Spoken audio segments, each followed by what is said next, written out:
안녕하세요. 크리스천 인사이트 이집사입니다. 사순절을 지나 고난주일이 다가오고 있는데요. 오늘은 예수님이 고난당하시고 십자가에 달려 죽으실 때 십자가상에서 하신 말씀, 가상칠언에 대해 이야기해 보려고 합니다. 이 영상은 좀 더 자세하고 명확하게 설명하기 위해서 성경과 더불어 온누리교회 이재훈 목사님이 2012년 고난주간 특별 새벽 예배에서 하신 설교를 바탕으로 정리해봤습니다. 예수님께서 십자가에서 못 박히신 이후에 처음 하신 말씀은 기도였습니다.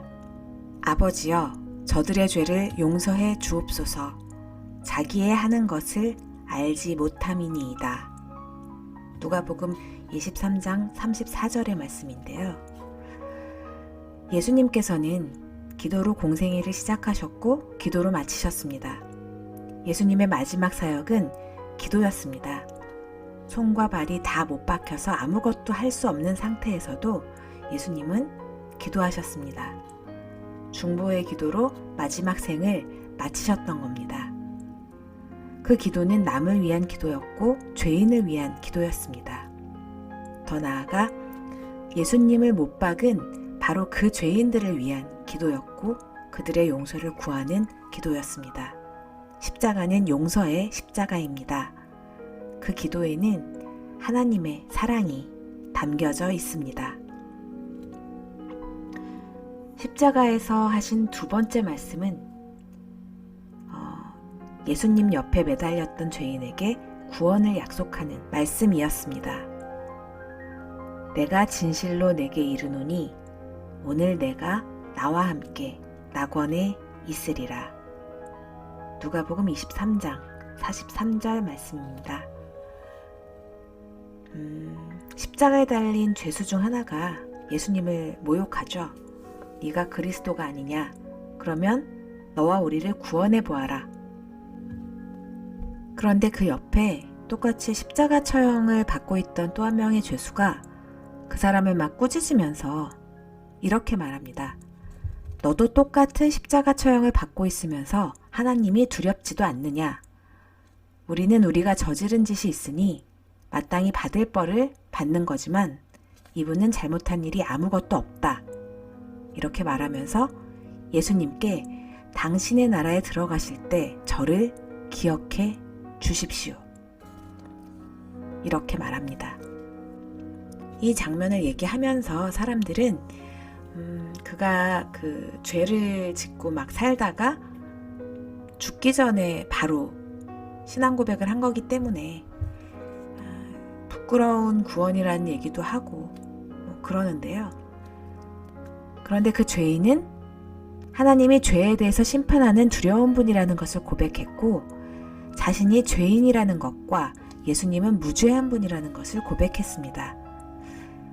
이 고백은 바로 구원받은 사람만이 할 수 있는 고백입니다. 예수님은 하나님께 용서의 기도를 드렸을 뿐만 아니라 구원을 간청하는 죄인의 간구에도 응답하실 정도로 마지막 순간까지 영혼을 구원하는 일에 자신의 모든 것을 바치셨다는 겁니다. 제3호는 여자여 보소서 아들이니이다. 보라 내 어머니라. 요한복음 19장 26절 27절에 있는 말씀인데요.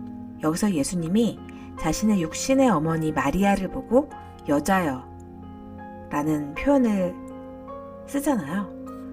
이게 한국 분들은 특히 예의가 없다. 아무리 그래도 어머니인데 이러면서 그러시기도 하지만 사실 원어적으로 보면 이게 경칭이라고 합니다. 예수님은 이후 사람들이 마리아를 숭배할 수 있다는 것을 아셨기 때문에 어머니라는 단어를 쓰지 않고 여인에게 칭할 수 있는 최고의 경어를 쓴 겁니다. 또한 여기서 아들이란 말은 예수님 자신을 칭하는 것이 아니라 사도 요한을 말합니다. 옆에 사도 요한이 있었던 거죠. 예수님은 마리아에게 요한을 아들로 생각하라고 하셨고 요한에게는 마리아를 어머니라 생각하도록 하셨습니다. 그렇게 새로운 가족을 만들어주신 겁니다. 예수님께서 십자가에서 하신 네 번째 말씀, 우리가 많이 기억하고 있는 말씀이죠. 엘리 엘리 라마 사박다니, 나의 하나님 어찌하여 나를 버리셨나이까. 얼핏 이 말씀은 이해하기 어렵습니다. 결론부터 말하면 이 사건의 의미는 삼위일체 하나님의 관계가 깨어졌다는 것이 아닙니다. 잠시 동안 하나님과 예수님의 교제가 끊어졌다는 것입니다. 하나님이 예수님을 버리신 이유는 온 세상에 임할 심판을 예수님이 대신 받게 하기 위해서입니다. 그래서 하나님의 아들에게 하나님의 진노를 쏟아 부은 겁니다. 예수님의 절규는 하나님과 교제하는 영혼까지도 버림받아야 하는 것에 대한 고통의 절규였습니다. 하지만 예수님에게 이런 형벌을 내린 하나님의 마음은 어땠을까요? 그 다음 말씀, 5번째 말씀은 내가 목마르다. 요한복음 19장 28절에 있는 말씀인데요. 예수님이 육체적 고통에 관해 하신 말씀은 바로 이 말씀뿐입니다. 예수님의 목마름은 육체적 피로 때문에 생긴 목마름만은 아니었습니다. 예수님이 십자가에서 하신 가상 7언은 즉흥적이거나 우연히 하신 말씀이 아닙니다. 예수님의 목마름은 물을 가져다 달라고 호소한 게 아니었습니다.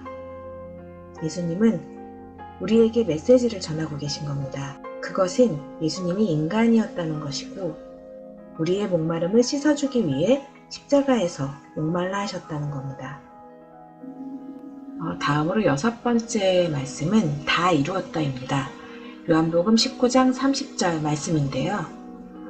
하나님께서 예수님에게 맡긴 사명은 세상에서 영광받는 일이 아니라 고난받는 종으로서 십자가에서 죽임당하는 일이었습니다.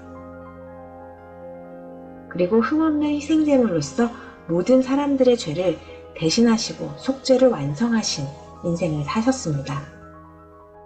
그 전에는 죄 가운데 죽은 자였지만 다 이루었다는 말씀을 통해서 이제는 십자가로 죄에 대하여 죽은 자 되었다는 것입니다. 우리가 예수님을 믿는다는 것은 예수님께서 나를 구속하시기 위해 모든 죄값을 다 지불해 주셨다는 것을 받아들이는 것입니다. 이것이 복음이고 믿음의 전부입니다. 그리고 마지막으로 이 말씀을 하시고 돌아가셨습니다. 내 영혼을 아버지 손에 부탁하나이다. 누가복음 23장 46절 말씀입니다. 예수님의 이 마지막 말씀은 아버지 하나님과의 영적인 교통을 회복하셨다는 것을 보여줍니다. 잠시 하나님의 얼굴이 십자가 위에서 가려졌지만 어둠이 물러가고 아버지와 아들의 관계는 완벽하게 회복되었습니다.